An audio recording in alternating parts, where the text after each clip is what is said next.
Күндердің бір күнінде бір диірменші дүниеден өтіпті. Жалғыз ұлына мұраға диірмен, мысық және ескет қана қалдырыпты. Диірменді көп ұзамай қарыздың кесірінен тартып алды. Сорлы жігітке тек мысық пен етік тиді.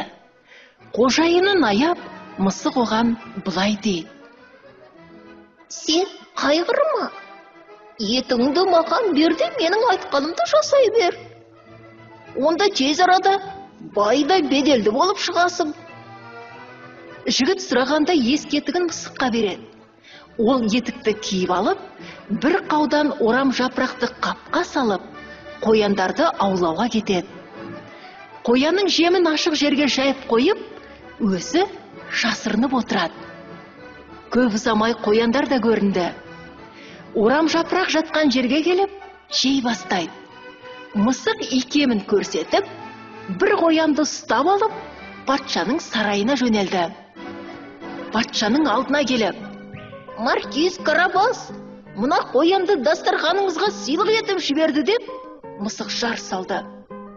Маркиз Карабас деген кім, деді патша таңқалып. Мен онымен дереу танысқым келеді. Кешікпестен ханшайым екеуміз оған қонаққа барамыз. Мысық патшаның алдына түсіп жүгіре жөнелді. Қожайынына жетіп келсе, ол тоғанда шомылып жүр. Мысық тездете жігіттің киімін жинап алып, бұта түбіне тығып қойып, бұлай дейді: Қазір осы арада патша өтеді. Еш нәрсеге таң қалма. Тек үндемей бас изеп, иіле бер деп жігітті үйретіп қояды.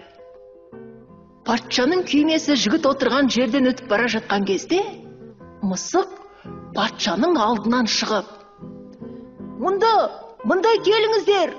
Маркиз Карабасты қарақшылар тонап киімін шешіп алды. Өзін тоғанға тастап кетті деп айғай салды. Патшаның қызметшілері Маркиз Карабасқа көмекке ұмтылды. Судан шығарып алып, біреуі киімін, басқасы қалпағын берді. Сөйтіп лезде патша мен ханшайымның алдында сымбатты, әдемі киінген, мінез қылығы үлгілі де әдепті жас жігіт шыға келді. Бұл уақытта мысық алға зытып кетіп, шалғында шөп шауып жатқан шаруаларды көреді. Қадірлі шаруалар, деп бастады мысық. Егер сіздерден патша мынау кімнің жері деп сұраса, бұл жердің иесі Маркиз Карабас деп жауап беріңдер. Ал мен аямай ақысын төлеймін. Шаруалар келісіп, патша өтіп бара жатқанда: Мынау кімнің шалғыны мен егістігі? Анау сарай кімдікі деп сұраса: Бұл жердің иесі Маркиз Карабас деп олар бір дауыстан жауап берді. Сіз өте бай адам шығарсыз деп сұрады патша жігіттен. Ол болса, үндемей, тек басын изеді. Мысық уақытты кетірмей, дәу тұратын сарайға келіп, сызылып сұрапты: Құрметті дөке, айтыңызшы, сіздің кез келген аңға айнала алатыныңыз рас па?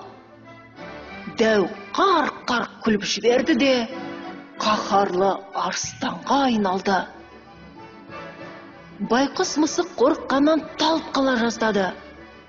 Есін жиып алып, әлсіз ғана дауыспен: Құрметті дөке, ал сақ жануарға айнала аласы ба?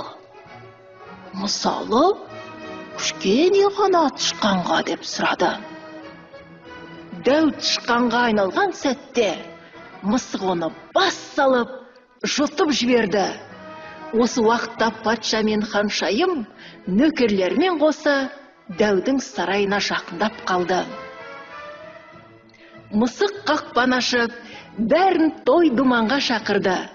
Ханшайым жақын арада Маркиз Карабасқа ғашық болып, көп ұзамай екеуі үйленді.